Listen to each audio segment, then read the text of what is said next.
Hello YouTube, this is Venom with the Exiled Existence Clan, and today I'm bringing you my first Destiny video. Man, I gotta tell you, we have loved Destiny 2 since it's come out. We've been streaming literally since the second it was released, and I gotta tell you, I'm loving the game. Real quick, our first video is going to be over some commonly asked questions for Destiny, and we're going to be bringing you more Destiny videos as often as possible, hopefully multiple times a day. Alright, so here we go, some commonly asked questions. So first up, your pre-order items. So for those of us that pre-ordered Destiny 2, one of the first things that we asked was, how do we get our pre-order items? To get your pre-order Ghost Shell, you have to hit level 20. For everything else, you have to complete the campaign. People are putting out videos saying you can't get any of your items until you complete the campaign. This is not true.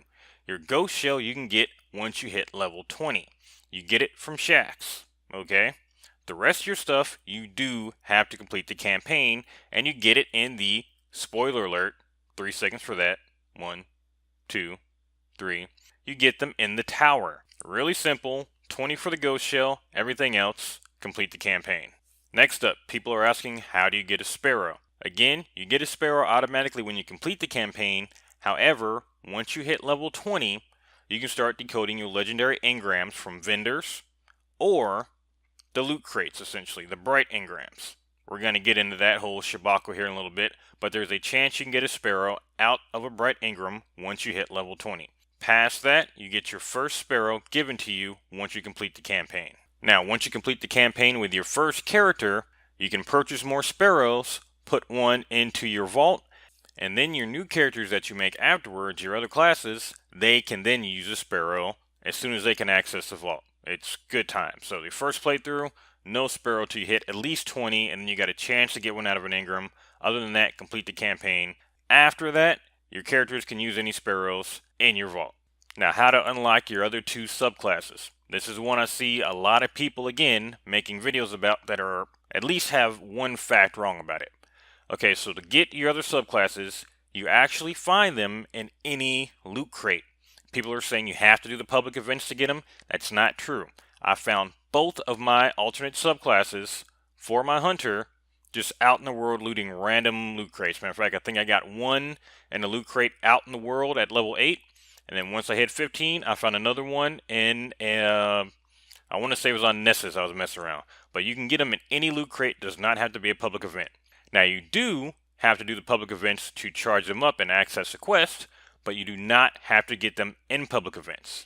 That being said, public events are an easy way to get crates, and you get other items as well, so you can do it. But if you don't want to do the public events, you just want to pick them up and do them later, you can get them out of any loot crate as you're going through the story.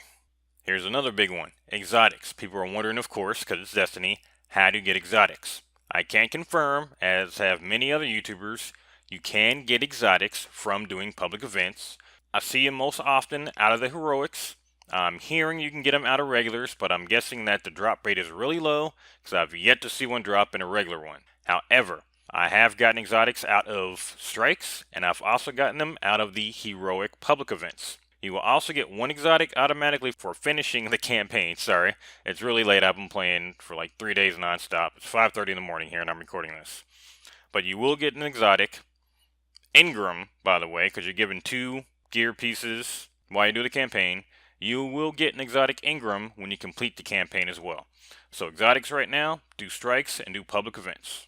Public events, especially the heroics, are also a great way to level up. Shaders and mods. If you've been paying attention to any Destiny news, you know that the entire community is in an uproar about the fact that shaders are not reusable, and it is pissing a lot of people off, myself included. The biggest reason I'd say that it's pissing people off is because it's something that we had free in Destiny 1.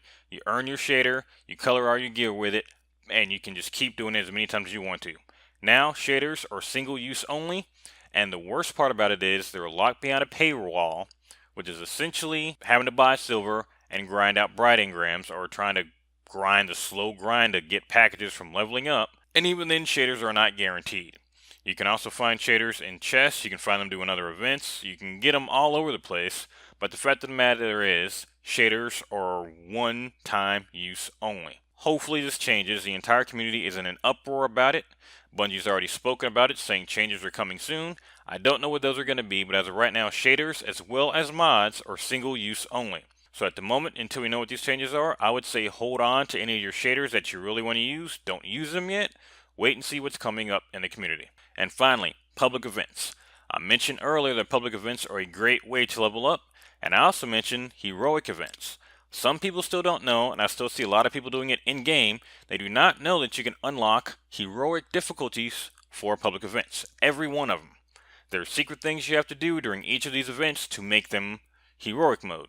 Okay, for example, when you're doing the Glimmer Mine in the EDZ, if you destroy the actual Glimmer Miners, the little things on the ground that are sucking up the Glimmer, it will unlock heroic mode.